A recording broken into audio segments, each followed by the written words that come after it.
Hello everyone, welcome to Competitive Cracker. അപ്പോൾ നമ്മൾ ഇന്ന് ഡിസ്കസ് ചെയ്യാൻ പോകുന്നത് നമ്മുടെ ഒരു സർഫസ് അനലൈസിംഗ് ടെക്നിക്കിനെ പറ്റിയിട്ടാണ്. അപ്പോൾ എല്ലാവരും വിചാരിക്കും ഞാനിപ്പോൾ പറയാൻ പോകുന്നത് സെമ്മിനെ പറ്റിയാണെന്ന്. പക്ഷേ സെമ്മിനെ പറ്റിയിട്ടല്ല നമ്മളിപ്പോൾ ഡിസ്കസ് ചെയ്യാൻ പോകുന്നത് എസ്കയെ പറ്റിയിട്ടാണ്. എന്താണ് എസ്ക എന്ന് പറഞ്ഞാൽ?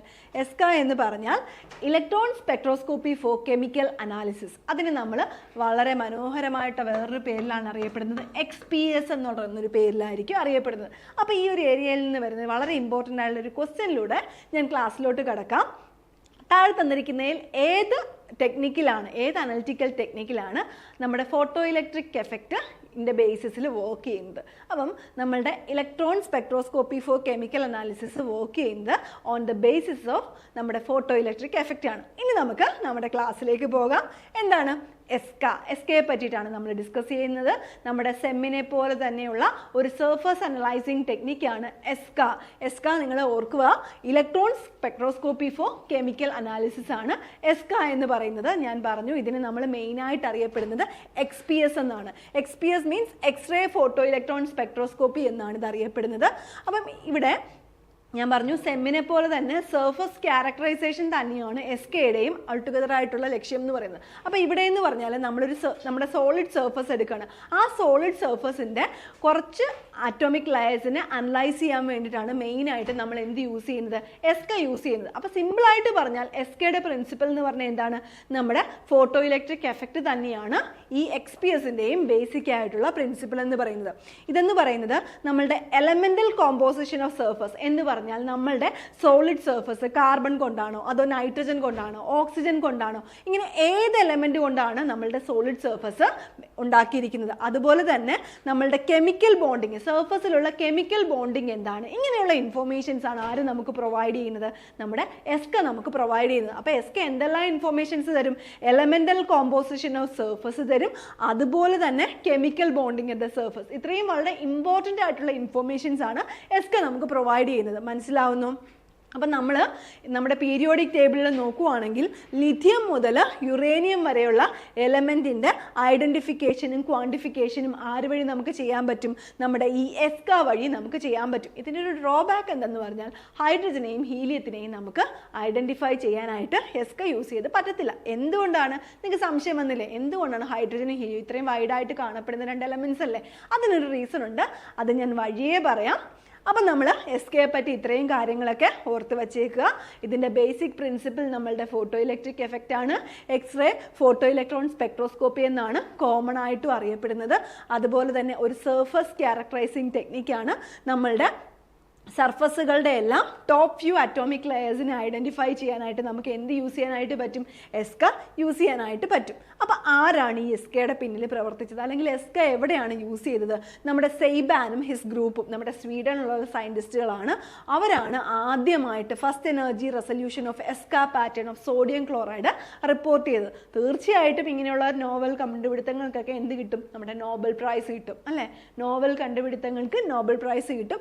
അതുകൊണ്ട് തന്നെ അവർക്കും എന്ത് കിട്ടി? നോബൽ പ്രൈസും അവർ അവാർഡഡ് ആയിട്ടുണ്ട്. പിന്നെ അപ്പോൾ ഈ ടെക്നിക്കിൽ ഞാൻ നേരത്തെ പറഞ്ഞതുപോലെ തന്നെ ഇതിൻ്റെ ബേസിക് എന്ന് പറഞ്ഞാൽ നമ്മളുടെ ഫോട്ടോ ഇലക്ട്രിക് എഫക്റ്റ് ആണ്. ഇവിടെ എന്ന് പറയുന്നത് നമ്മുടെ സെമ്മുമായിട്ടൊന്ന് കമ്പയർ ചെയ്ത് പഠിച്ചു നോക്കുക. നമ്മൾ സെമ്മിൽ യൂസ് ചെയ്യുന്നത് എന്താണ്? ആ മൈക്രോസ്കോപ്പിൽ നമ്മൾ യൂസ് ചെയ്യുന്നത് ഫോക്കസ്ഡ് ബീം ഓഫ് ഇലക്ട്രോൺസ് ആണെങ്കിൽ ഇവിടെ യൂസ് ചെയ്യുന്നത് എന്താണ്? എക്സ്റേ ബീംസ് ആണ് നമ്മൾ യൂസ് ചെയ്യുന്നത്. നമ്മളുടെ ഇലക്ട്രോൺസിനെ നോക്കൗട്ട് ചെയ്യുകയാണ് ചെയ്യുന്നത്. നമ്മളുടെ സർഫസിൽ നിന്ന് ഇലക്ട്രോൺസിനെ നോക്കൗട്ട് ചെയ്യുന്നു. അതിനെപ്പറ്റി സ്റ്റഡി ചെയ്തിട്ടാണ് നമ്മൾ സർഫസ് അനാലിസിസ് ചെയ്യുന്നത്. അപ്പോൾ നമ്മൾ എസ്കയിൽ യൂസ് ചെയ്യുന്നത് അല്ലെങ്കിൽ XPSൽ യൂസ് ചെയ്യുന്നത് എന്താണ്? എക്സ്റേസ് ആണ്. എക്സ്റേയിൽ ഇലക്ട്രോമാഗ്നറ്റിക് റേഡിയേഷൻ എക്സ്റേസ് ആണ് നമ്മൾ യൂസ് ചെയ്യുന്നത്. സെമ്മിലാണെങ്കിൽ ഫോക്കസ്ഡ് ബീം ഓഫ് ഇലക്ട്രോൺസ് ആണ്. കമ്പയർ ചെയ്ത് പഠിക്കാൻ ശ്രമിക്കുക. അപ്പം നമുക്ക് എല്ലാവർക്കും അറിയാം എന്താണ് photo electric effect. Photo electric effect എന്ന് പറഞ്ഞാൽ എന്താണ്? ഒരു ആറ്റമോ മോളിക്യൂളോ നമ്മൾ ഹൈ എനർജി റേഡിയേഷൻസ് വെച്ചിട്ട് ഇറേഡിയേറ്റ് ചെയ്യുകയാണെങ്കിൽ എന്ത് സംഭവിക്കും? photons within the irradiation undergoes collision against electron in the sample, as a result of which electrons are ejected. എന്ന് പറഞ്ഞാൽ ഹൈ എനർജി റേഡിയേഷൻസ് നമ്മളുടെ മെറ്റലിൻ്റെ സർഫസിൽ വന്ന് പതിക്കുമ്പോഴത്തേന് അവിടെ നിന്ന് എന്ത് ചെയ്യും? ഹൈ എനർജി ഫോട്ടോൺസ് ഇജക്റ്റ് ചെയ്യും. ഇതല്ലേ നമ്മളുടെ ഫോട്ടോ ഇലക്ട്രിക് എഫക്റ്റ് എന്ന് പറയുന്നത്. ഈ ഫോട്ടോ ഇലക്ട്രിക് എഫക്റ്റ് തന്നെ തന്നെയാണ് നമ്മുടെ SKയിൽ നമ്മൾ യൂസ് ചെയ്യുന്നത്. നമ്മൾ ഹൈ എനർജി എക്സ്റേസിനെ യൂസ് ചെയ്ത് ഇലക്ട്രോൺസിനെ എന്ത് ചെയ്യും, ഇജക്റ്റ് ചെയ്യും. മനസ്സിലാകുന്നു? അപ്പോൾ എങ്ങനെയാണ് ഇതിൻ്റെ പ്രിൻസിപ്പിൾ? ഞാൻ പറഞ്ഞു പ്രിൻസിപ്പിൾ ഒറ്റ വാക്കിൽ എന്ത് പറയാം, photo electric effect is the basic principle of നമ്മുടെ എസ്ക അല്ലെങ്കിൽ XPS. അപ്പോൾ ഇവിടെ എന്താ ചെയ്യുന്നത്, ഇവിടെ യൂസ് ചെയ്യുന്ന റേസ് എന്താണെന്ന് ഞാൻ പറഞ്ഞു, എക്സ്റേസ് ആണ് യൂസ് ചെയ്യുന്നത്. നമ്മൾ എക്സ്റേസിനെ എന്ത് ചെയ്യുന്ന ഈ കാണിച്ചേക്കുന്നുണ്ടോ, ഈ എക്സ്റേസിനെ നമ്മൾ എന്ത് ചെയ്യും, ഒരു സാമ്പിളിൽ കൊണ്ടുവന്ന് ഇൻസിഡൻറ്റ് ചെയ്യിപ്പിക്കും. അങ്ങനെ ചെയ്യിപ്പിക്കുമ്പോൾ എന്ത് പറ്റും, ഈ സാമ്പിളിനെ അത് അയണൈസ് ചെയ്യും. അങ്ങനെ ഒരു റിജക്റ്റഡ് ഫ്രീ ഇലക്ട്രോൺ ഇവിടെ നിന്ന് വരും. കണ്ടോ, എക്സ്റേസ് നമ്മുടെ സാമ്പിളിൽ പതിപ്പിക്കുന്നു. ഇവിടെ ഇലക്ട്രോൺസ് ഉണ്ട്. ഈ ഇലക്ട്രോൺസ് എന്ത് ചെയ്യും, അങ്ങനെ പതിക്കുമ്പോഴത്തേന് ഈ ഇലക്ട്രോൺസ് എന്ത് ചെയ്യും, ഫോട്ടോ ഇലക്ട്രോൺസ് ആയിട്ട് അവിടെ നിന്ന് ഇജക്റ്റ് ചെയ്യും. മനസ്സിലാവുന്നു? അപ്പോൾ ഇവിടെ എന്ന് പറഞ്ഞാൽ kinetic energy of the photo electron. ഇവിടെ ഇജക്റ്റ് ചെയ്യുന്ന ആ ഇലക്ട്രോണിൻ്റെ ഫോട്ടോ ഇലക്ട്രോണിൻ്റെ കൈനറ്റിക് എനർജിയെ നമ്മൾ എന്തുകൊണ്ട് റെപ്രസെൻറ്റ് ചെയ്യും, EK കൊണ്ട് റെപ്രസെൻറ്റ് ചെയ്യും. മനസ്സിലാവുന്നു? അപ്പം നോക്കിക്കേ, the kinetic energy EK of the photo electron അത് എന്തിനെ ഡിപ്പെൻഡ് ചെയ്യുന്നുണ്ട്, energy of the photon Hν. നമ്മൾ കൊടുക്കുന്ന ആ ഫോട്ടോണിൻ്റെ എനർജി Hν ഡിപ്പെൻഡ് ചെയ്യുന്നുണ്ട്. അപ്പം നിങ്ങളിവിടെ ഓർത്ത് വെച്ചേക്കേണ്ട ഇക്വേഷനാണ് നമ്മളുടെ kinetic energy of ejected electron. അതേതാണ്, നമ്മൾ എക്സ്റേസ് കൊടുക്കുമ്പം അവിടെ നിന്ന് എന്ത് ചെയ്യാണ്, നമ്മുടെ സാമ്പിൾ സർഫസിൽ നിന്ന് ഇലക്ട്രോൺസ് ഇജക്റ്റഡ് ആവുന്നുണ്ട്. ആ ഇലക്ട്രോണിൻ്റെ കൈനറ്റിക് എനർജി എന്ന് പറയുന്നത് എങ്ങനെയാണ്, EK is equal to Hν minus BE minus phi എന്ന് പറഞ്ഞു വരും. അവിടെ EK എന്താണെന്ന് നമ്മൾ പറഞ്ഞു, kinetic energy of ejected electron ആണ് EK എന്ന് പറയുന്നത്. BE എന്ന് പറഞ്ഞാൽ എന്താണ്, ബൈൻഡിങ് എനർജി ആണ്. എത്രത്തോളം എനർജി വെച്ചിട്ടാണ് ആ ഇലക്ട്രോൺ നമ്മളുടെ ആറ്റത്തിൽ അറ്റാച്ച് ചെയ്തേക്കുന്നത്. ആ binding energy of ejected electron ആണ് നമ്മൾ BE കൊണ്ട് റെപ്രസെൻറ്റ് ചെയ്യുന്നത്. മനസ്സിലാവുന്നു? ഇവിടെ phi എന്ന് പറഞ്ഞാൽ എന്താണ്, നമ്മുടെ ഇൻസ്ട്രുമെൻറ്റിൻ്റെ വർക്ക് ഫംഗ്ഷനെയാണ് നമ്മൾ phi കൊണ്ട് റെപ്രസെൻറ്റ് ചെയ്യുന്നത്. പിന്നെ ഹയർ എനർജി നമ്മൾ യൂസ് ചെയ്യുന്ന എക്സ്റേസ് ഹയർ എനർജി ഉള്ളതാണ്. അതുകൊണ്ട് തന്നെ അവരെന്ത് ചെയ്യും, നമ്മളുടെ സാമ്പിളിന് എന്ത് ചെയ്യും, ഡീപ്പായിട്ട് പെനിട്രേറ്റ് ചെയ്യും. എന്ന് പറഞ്ഞാൽ ഒരു 1 മൈക്രോമീറ്റർ തിക്നെസ്സിലൊക്കെ ഇതെന്ത് ചെയ്യും, പെനിട്രേറ്റ് ചെയ്യും. പക്ഷേ electrons collected for further studies from the surface up to the depth of 10 nanometre only. പക്ഷേ ഇത്രയും എന്താണ് എക്സ്റേസ് ഡീപ്പറിൽ പോകുന്നുണ്ടെങ്കിൽ നമ്മൾ ഈ സർഫസ് സ്റ്റഡിക്ക് വേണ്ടി കളക്ട് ചെയ്യുന്ന ഇലക്ട്രോൺസ് എന്ന് പറയുന്നത് എന്ന് വെച്ചാൽ ആ ഒരു സർഫസ് എന്ന് വെച്ചാൽ സർഫസ് ഡെപ്ത് ഓഫ് 10 നാനോമീറ്റർ അത്രയും ഡെപ്തിൽ നിന്നുള്ള ഇലക്ട്രോൺസിനെയാണ് നമ്മൾ ഈ സാമ്പിളിൻ്റെ അല്ലെങ്കിൽ സർഫസ് അനാലിസിസിന് വേണ്ടിയിട്ട് യൂസ് ചെയ്യുന്നത്. ഈ ഇക്വേഷൻ മറക്കാതിരിക്കുക. EK is equal to Hν minus BE minus phi. അതിൻ്റെ ഓരോ ടേംസും നമ്മൾ ഡിസ്കസ് ചെയ്തതാണ്. അത് മറക്കാതെ ഒന്ന് ഓർത്ത് വയ്ക്കണം. ഇനി എന്തൊക്കെയാണ് SKയുടെ യൂസസ്? അപ്പോൾ എന്തൊക്കെയാണ്, എലമെൻ്റൽ കോമ്പോസിഷൻ. നമ്മുടെ സർഫസിൽ നമ്മൾ ആദ്യം പറഞ്ഞു എലമെൻ്റൽ കോമ്പോസിഷൻ, നമ്മൾ ലിഥിയം തൊട്ട് യുറേനിയം വരെയുള്ള എലമെൻറ്റുകളുടെ അങ്ങനെയുള്ള എലമെൻറ്റ്സ് പ്രസൻ്റ് ആണെങ്കിൽ അവരുടെ കോമ്പോസിഷൻ നമുക്ക് അറിയാനായിട്ട് പറ്റും. നമ്മുടെ പ്യുവർ മെറ്റീരിയൽസിൻ്റെ എംപിരിക്കൽ ഫോമുല നമുക്ക് അറിയാനായിട്ട് പറ്റും. അതുപോലെ തന്നെ ഏതൊക്കെ എലമെൻറ്റ്സ് ആണ് നമ്മുടെ സർഫസിനെ കണ്ടാമിനേറ്റ് ചെയ്യുന്നത്. പിന്നെ ഇലക്ട്രോണിക് സ്റ്റേറ്റ് ഓഫ് ഈച്ച് എലമെൻറ്റിൻ്റെ സർഫസ്. അതുപോലെ uniformity of elemental composition across the top surface.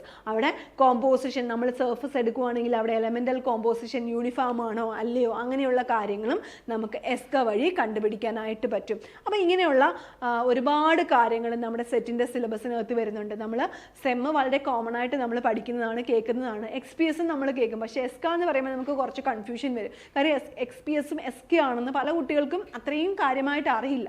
അപ്പം ചിലപ്പം എസ്ക വെച്ചിട്ട് തന്നെ ക്വസ്റ്റ്യൻസ് ചോദിക്കുന്നുണ്ട്. അപ്പം പ്രീവിയസ് ക്വസ്റ്റ്യൻസും ഒക്കെ നോക്കാതെ അല്ലെങ്കിൽ സിലബസിനെ പറ്റി കാര്യമായിട്ട് നോക്കാതെ പോകുന്ന കുട്ടികളെ സംബന്ധിച്ച് ആ ക്വസ്റ്റ്യൻ വളരെ ബുദ്ധിമുട്ടേറിയൊരു ക്വസ്റ്റ്യൻ ആണ്.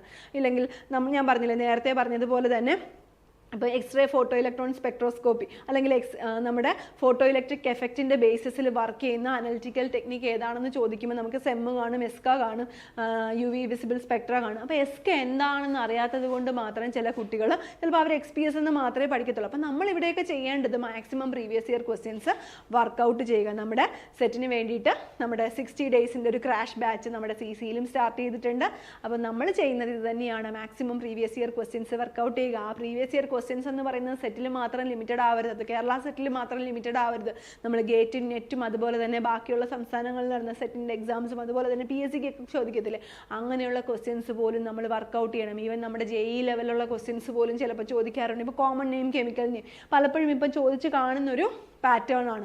അപ്പം അങ്ങനെയുള്ള ഏത് ലെവലിൽ പ്രിപ്പയർ ചെയ്യണം ആ ഒരു രീതിയിലാണ് നമ്മൾ നമ്മുടെ പ്രിപ്പറേഷൻസ് മുമ്പോട്ട് കൊണ്ടുപോകുന്നത്. അപ്പം പ്രീവിയസ് ഇയർ ക്വസ്റ്റ്യൻസ് പഠിക്കുമ്പോൾ ഒരു ക്വസ്റ്റ്യൻ പഠിച്ചു അതിൻ്റെ ആൻസർ പഠിക്കുന്നു, ആ ഒരു പാറ്റേൺ അല്ല നമ്മൾ ഫോളോ ചെയ്യുന്നത്. ഒരു ക്വസ്റ്റ്യൻ പഠിക്കുന്നു അതിൻ്റെ ആൻസറിനോടൊപ്പം തന്നെ അതുമായിട്ട് റിലേറ്റ് ചെയ്ത ഫാക്ട്സുകളും നമ്മൾ പഠിക്കുന്നു. ഇപ്പം നമ്മൾ പറയുകയാണ് പല പല ക്വസ്റ്റ്യൻസ് ഇപ്പം നമ്മളോട് ചോദിക്കുകയാണ് മഗ്നീഷ്യം സൾഫേറ്റിൻ്റെ കോമൺ നെയിമിൽ പെടാത്തതെന്നാണ്. അപ്പം നമുക്ക് തന്നിരിക്കുന്ന ബാക്കിയുള്ളത് ഇപ്പം മിൽക്ക് ഓഫ് മഗ്നീഷ്യ, മഗ്നീഷ്യ അങ്ങനെയൊക്കെ വരുമ്പോൾ അതൊക്കെ എന്താണെന്നും കൂടിയാണ് നമ്മൾ പഠിക്കുന്നത്. ആ ക്വസ്റ്റ്യൻ്റെ ആൻസർ മാത്രം പഠിക്കുമ്പോഴത്തേന് നമുക്ക് ചിലപ്പോഴേ ആ ക്വസ്റ്റ്യൻ റിപ്പീറ്റഡ് ആവാനുള്ള ചാൻസ് ഉള്ളൂ. പക്ഷേ ഇതുമായിട്ട് റിലേറ്റ് ചെയ്ത ഫാക്ട്സ് പഠിക്കുമ്പോഴത്തേന് നമുക്ക് നമ്മുടെ ആ എക്സാം ക്ലിയർ ചെയ്യാനുള്ള കോൺഫിഡൻസ് കൂടുകയാണ്. നമ്മൾ കൂടുതൽ ഫാക്ട്സിനെ പറ്റി വായിക്കുകയാണ്. ഇതാണ് നമ്മൾ വർക്കൗട്ട് കുട്ടികൾക്ക് കൊടുക്കുകയും ചെയ്യുന്നത്. മനസ്സിലാവുന്നു? അപ്പോൾ ആ ഒരു രീതിയിൽ അപ്പോൾ 60 days സെറ്റ് നേടാൻ പറ്റുമോ എന്നൊരു സംശയം നമുക്ക് വരും.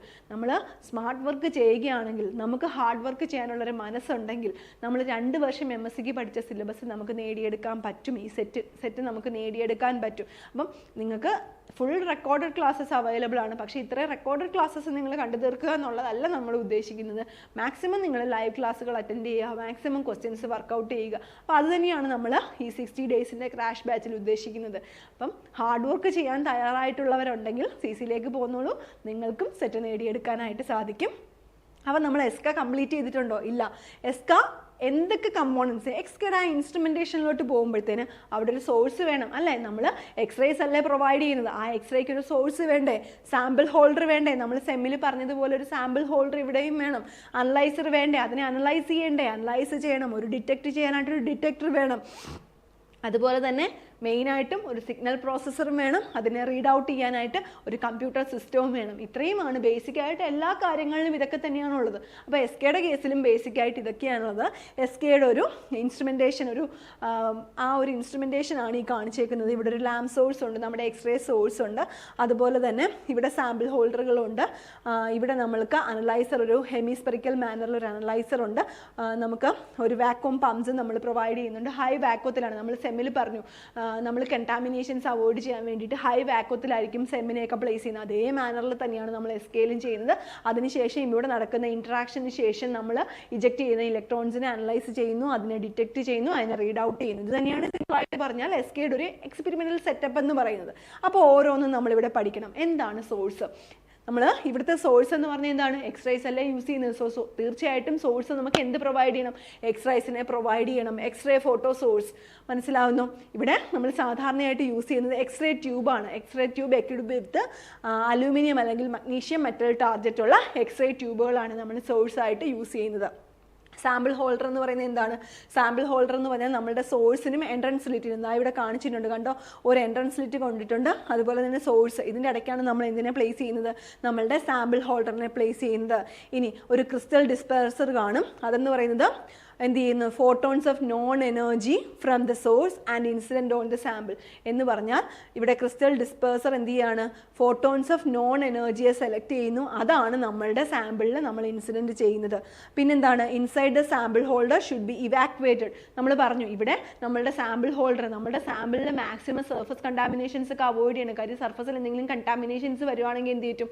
നമ്മളുടെ സാമ്പിൾ പ്രിപ്പറേഷൻ മെത്തേഡിൽ എവിടെയെങ്കിലും കണ്ടാമിനേഷൻസ് വന്നിട്ടുണ്ടെങ്കിൽ അത് നമ്മുടെ എൻറ്റയർ അനാലിസിസിനെയും നമ്മുടെ റിസൾട്ടിനെയൊക്കെ വളരെ നെഗറ്റീവായിട്ട് ബാധിക്കും. അതുകൊണ്ട് തന്നെ നമ്മൾ ഒരു ഹൈ പ്രഷർ ഇവിടെ പ്രൊവൈഡ് ചെയ്യണം. എന്ന് വെച്ചാൽ നോക്കിക്കേ, ഒരു 10⁻⁵ ടോർ പ്രഷർ നമ്മൾ പ്രൊവൈഡ് ചെയ്യുകയാണെന്ന് വെച്ചാൽ സർഫസ് കണ്ടാമിനേഷൻസ് അവോയ്ഡ് ചെയ്യാൻ വേണ്ടിയിട്ടാണ് നമ്മളെപ്പോഴും ഹൈ വാക്വത്തിൽ അല്ലെങ്കിൽ ഹൈ പ്രഷറിൽ ഇങ്ങനെയുള്ള എക്സ്പെരിമെൻറ്റുകൾ കണ്ടക്ട് ചെയ്യുന്നത്. മനസ്സിലാവുന്നു? അടുത്തതൊരു അനലൈസറാണ്. അനലൈസറിൻ്റെ ജോലി എന്താണ്? അനലൈസർ ഞാൻ നിങ്ങളെ കാണിച്ചൊരു ഹെമിസ്പെറിക്കൽ ഷേപ്പിലുള്ള ഒരു അനലൈസറാണ്. വെരി ഹൈ ഇലക്ട്രോസ്റ്റാറ്റിക് ഫീൽഡ് ഉള്ള ഒരു അനലൈസറാണ് നമ്മൾ യൂസ് ചെയ്യുന്നത്. ഇവിടെ പ്രഷർ എന്ത് ചെയ്യുന്നു? ഇവിടെയും 10⁻⁵ ടോറിൽ നമ്മൾ ഇവിടെയും പ്രഷർ എന്ത് ചെയ്യുന്നുണ്ട്? മെയിൻറ്റെയിൻ ചെയ്യുന്നുണ്ട്. ഇവിടെ ഇലക്ട്രോൺസ് എൻ്റർ ചെയ്യുമ്പോൾ എന്ത് ചെയ്യുന്നുണ്ട്? നമ്മൾ എക്സ്റേസ് യൂസ് ചെയ്യുന്നു, ഇലക്ട്രോൺസിനെ ഇജക്ട് ചെയ്യുന്നു. ഈ ഇലക്ട്രോൺസ് എവിടെ എൻ്റർ ചെയ്യുന്നു? നമ്മുടെ അനലൈസറിൽ എൻ്റർ ചെയ്യുന്നു. അപ്പോൾ എന്താ സംഭവിക്കുന്നത്? അതൊരു കേർവ്ഡ് പാത്തിൽ, ഒരു കർവ്ഡ് റേഡിയസിൽ ട്രാവൽ ചെയ്യുന്നു. അങ്ങനെ അതിനെന്തിനെ ഡിപ്പെൻഡ് ചെയ്യുന്നുണ്ട്? മാഗ്നിറ്റ്യൂഡ് ഓഫ് ഫീൽഡിനെയും കൈനറ്റിക് എനർജി ഓഫ് ഇലക്ട്രോണിനെയും ഡിപ്പെൻഡ് ചെയ്താണ് ആ ട്രാവൽ അവിടെ നടക്കുന്നത്. മനസ്സിലാവുന്നു? ഇനി ഡിറ്റക്ടർ ഇങ്ങനെ അനലൈസ് ചെയ്തതിന് ശേഷം നമ്മൾ ഈ ഇലക്ട്രോൺസിനെ എങ്ങോട്ട് ഫോർവേഡ് ചെയ്യും? നമ്മളുടെ ഡിറ്റക്ടറിലോട്ട് ഫോർവേഡ് ചെയ്യും. ഡിറ്റക്ടർ എന്ന് പറഞ്ഞാൽ എന്താണ്? ഇലക്ട്രോൺ ചാനൽ മൾട്ടിപ്ലയർ ട്യൂബാണ്, അല്ലെങ്കിൽ ട്രാൻസ്ഡ്യൂസർ ആണ്. ഇതെല്ലാമാണ് നമ്മൾ ഡിറ്റക്ടേഴ്സ് ആയിട്ട് ഇവിടെ യൂസ് ചെയ്യുന്നത്. എന്തൊക്കെയാണ്? ഇലക്ട്രോൺ ചാനൽ മൾട്ടിപ്ലയർ ട്യൂബ് അല്ലെങ്കിൽ ട്രാൻസ്ഡ്യൂസേഴ്സ് ആണ് നമ്മളിവിടെ ഡിറ്റക്ടേഴ്സ് ആയിട്ട് യൂസ് ചെയ്യുന്നത്. അപ്പോൾ ഇത്രയൊക്കെയാണ് നമ്മൾ SKയിൽ ചെയ്യുന്നത്. നമ്മൾ എക്സ്റേ, ഫ്ലൂറസൻസ്, സ്പെക്ട്രോസ്കോപ്പിയാണ്, ഫോട്ടോ ഇലക്ട്രിക് എഫക്റ്റ് ആണ് ഇവിടെ നമ്മൾ ബേസിക് പ്രിൻസിപ്പൽ എന്ന് പറയുന്നത്. സർഫസ് അനാലിസിസിനും സർഫസിലെ ബോണ്ടിങ്ങിനും സർഫസ് കോമ്പോസിഷനും എല്ലാം കണ്ടുപിടിക്കാനായിട്ട് നമ്മൾ SK യൂസ് ചെയ്യുന്നുണ്ട്. ഇത് സർഫസ് സെൻസിറ്റീവ് ആയിട്ടുള്ളൊരു ടെക്നിക്കാണ്. ഇതിൻ്റെ അഡ്വാൻറ്റേജസ് ആണ് ഞാൻ പറയുന്നത്. ഇവിടെ wide range of solid surface samples can be identified അല്ലേ. ഇനി റിലേറ്റീവ്ലി നോൺ ഡിസ്ട്രക്റ്റീവ് ആണ്. നമ്മുടെ സാമ്പിളിനെ നമുക്ക് റിറ്റെയിൻ ചെയ്തെടുക്കാനായിട്ട് പറ്റും. നോൺ ഡിസ്ട്രക്റ്റീവ് ആയിട്ടുള്ളൊരു മെത്തേഡാണ്. അതേപോലെ തന്നെ കെമിക്കൽ ബോണ്ടിങ്ങിന്, സർഫസ് കെമിക്കൽ ബോണ്ടിങ്ങിനെ പറ്റിയിട്ടുള്ള ഇൻഫർമേഷൻ നമുക്ക് ആര് പ്രൊവൈഡ് ചെയ്യുന്നുണ്ട്? എസ്ക പ്രൊവൈഡ് ചെയ്യുന്നുണ്ട്. പക്ഷേ ഇതിൻ്റെ ഡിസഡ്വാൻറ്റേജസ് ഉണ്ട്. എന്താണ്? എക്സ്പെൻസീവ് ആണ്, വളരെ എക്സ്പെൻസീവ് ആണ്. അതാണ് ഇതിൻ്റെ ഒരു ഡിസഡ്വാൻറ്റേജ്. പിന്നെ റെസൊല്യൂഷൻ പവറൊക്കെ ചില സമയത്ത് വളരെ പുവർ ആയിരിക്കും. അതേപോലെ തന്നെ സ്ലോ ആയിട്ടുള്ള റെസൊല്യൂഷൻ ആയിരിക്കും, സ്ലോ പ്രോസസ്സിങ് ആയിരിക്കും. ഇതൊക്കെ എന്തിൻ്റെ ഡിസഡ്വാൻറ്റേജ് ആണ്? എസ്കയുടെ ഡിസഡ്വാൻറ്റേജസ് ആണ്. ഹൈ വാക്വം നമുക്ക് വേണം. അത് നമ്മൾ സെമ്മിൻ്റെ കേസിലും പറഞ്ഞായിരുന്നു. സർഫസ് കണ്ടാമിനേഷൻസ് അവോയ്ഡ് ചെയ്യാൻ ഹൈ വാക്വം നമ്മൾ കൊടുത്തേ പറ്റത്തുള്ളൂ. ഇനി ഞാൻ പറഞ്ഞു ഹൈഡ്രജനും ഹീലിയം എന്ന് വെച്ചാൽ ഇവിടെ മിനിമം 2 ഇലക്ട്രോൺസ് എങ്കിലും വേണ്ടേ. പക്ഷേ ഹൈഡ്രജനെയും ഹീലിയത്തിൻ്റെ കേസിൽ നമുക്കത് പ്രൊവൈഡ് ചെയ്യാൻ പറ്റത്തില്ല. അതുകൊണ്ട് തന്നെ നമുക്ക് ഹൈഡ്രജത്തിനെയും ഹീലിയത്തിനെയും ഇവിടെ എന്ത് ചെയ്യാൻ പറ്റത്തില്ല? നമുക്ക് എസ്ക യൂസ് ചെയ്തിട്ട് ഐഡൻറ്റിഫൈ ചെയ്യാനായിട്ട് പറ്റില്ല. അതാണ് അതിൻ്റെ ഒരു ഡ്രോബാക്ക് എന്ന് പറയുന്നത്. ബാക്കിയുള്ള പീരിയോഡിക് ടേബിളിലുള്ള മിക്കവാറുമുള്ള എല്ലാ എലമെൻസിൻ്റെയും അനാലിസിസ് നമുക്ക് എസ്ക വഴി പോസിബിൾ ആണ്. ഇനി നമ്മുടെ എസ്കയുടെ ആപ്ലിക്കേഷൻസ് എന്തൊക്കെയാണ്? നമ്മുടെ ആക്റ്റീവ് സൈറ്റിൻ്റെ എല്ലാം ഐഡൻറ്റിഫിക്കേഷൻ പോസിബിൾ ആണ്. അതുപോലെ തന്നെ സർഫസ് കണ്ടാമിനേഷൻ, സെമി കണ്ടക്ടേഴ്സിലൊക്കെ സർഫസ് കണ്ടാമിനേഷൻ വന്നല്ല, അത് നമുക്ക് ഐഡൻറ്റിഫൈ ചെയ്യാനായിട്ട് എസ്ക യൂസ് ചെയ്യാം. ഓക്സിഡേഷൻ സ്റ്റേറ്റ് കണ്ടുപിടിക്കാനായിട്ട് എസ്ക യൂസ് ചെയ്യാം. അതുപോലെ തന്നെ ഓക്സൈഡ് ലെയർ ഓൺ ദ മെറ്റൽസിൻ്റെ മിക്കവാറുമുള്ള മെറ്റൽസ് എല്ലാം ഇമ്മീഡിയറ്റ് ആയിട്ട് ഓക്സൈഡുകൾ ഫോം ചെയ്യും. അപ്പോൾ അത് ചിലപ്പോഴൊക്കെ നമുക്ക് എന്തെങ്കിലും എക്സ്പെരിമെൻറ്റിൽ ഇഷ്യൂസ് വരുത്തും. അപ്പോൾ ആ ഒരു സർഫസ് ഓക്സൈഡ്, മെറ്റലുകളിൽ ഉണ്ടാകുന്ന ഓക്സൈഡുകളുടെ പ്രസൻസ് കണ്ടുപിടിക്കാൻ പറ്റും. പിന്നെ പീരിയോഡിക് ടേബിളിലുള്ള മിക്കവാറും എലമെൻറ്റിനെ എല്ലാം നമുക്ക് ഡിറ്റർമൈൻ ചെയ്യാൻ പറ്റും, ഹൈഡ്രജനും ഹീലിയവും ഒഴികെയുള്ള. എന്ന് വെച്ചാൽ ഇന്നർ കോർ ഇലക്ട്രോൺസിനെ ഇവർ, കാര്യം നമുക്ക് ഹൈഡ്രജനും ഹീലിയം ഒക്കെ എടുക്കുമ്പോൾ ഒരു നമുക്ക് ആദ്യത്തെ ഷെല്ലുകൾ മാത്രമേ ഉള്ളൂ, ഇന്നർ കോർ ഇലക്ട്രോൺസ് ഇല്ല. അതുകൊണ്ട് തന്നെ ഇവിടെ അവരുടെ സ്റ്റഡീസ്, ഞാൻ പറഞ്ഞില്ല, അവരുടെ സ്റ്റഡീസ് കുറച്ച് ഡിഫിക്കൽട്ടായിട്ട് വരും. അപ്പോൾ ഇത്രയൊക്കെയാണ് നമുക്ക് എസ്കയെ പറ്റി പഠിക്കാനുള്ളത്. വളരെ സിമ്പിളാണ്. നമ്മുടെ സെമ്മ് പോലെയുള്ള സെമ്മ് പോലെ തന്നെയാണ് വളരെ സർഫസ് അനാലിസിസിന് വേണ്ടിയിട്ട് ഉപയോഗിക്കുന്ന വളരെ സെൻസിറ്റിവിറ്റി ഉള്ള ഒരു ഇൻസ്ട്രുമെൻറ്റ് തന്നെയാണ് എസ്കയും. പക്ഷേ നമ്മൾ കൂടുതലായിട്ടും യൂസ് ചെയ്യുന്നത് സെമ്മാണെന്നേ ഉള്ളൂ സർഫസ് സ്റ്റഡിക്ക് വേണ്ടിയിട്ട്. അപ്പം നമ്മൾ ഓർത്തിരിക്കേണ്ട ഒരുപാട് കാര്യങ്ങളും ക്വസ്റ്റ്യൻ വരാൻ ചാൻസ് ഉള്ള ഏരിയയൊക്കെ ഞാൻ പറഞ്ഞു. നിങ്ങൾ നന്നായിട്ട് കാണുക. ഇനി എസ്ക ചോദിച്ചാൽ എല്ലാവരും ഇതിനെ പറ്റിയിട്ടുള്ള എന്ത് കാര്യങ്ങൾ വേണമെങ്കിലും ആൻസർ ചെയ്യാൻ നിങ്ങൾക്ക് കഴിയണം. അപ്പം നിങ്ങൾക്ക് ഈ ക്ലാസ് ഇഷ്ടപ്പെട്ടെങ്കിൽ ലൈക്ക് ചെയ്യണം. അതുപോലെ ഇങ്ങനെയുള്ള കൂടുതൽ വീഡിയോസിന് വേണ്ടിയിട്ട് നിങ്ങൾ കമൻറ്റ് ചെയ്യണം. അതുപോലെ തന്നെ നിങ്ങളുടെ ഫ്രണ്ട്സിന് സജസ്റ്റ് ചെയ്യുകയും ചെയ്യണം. താങ്ക്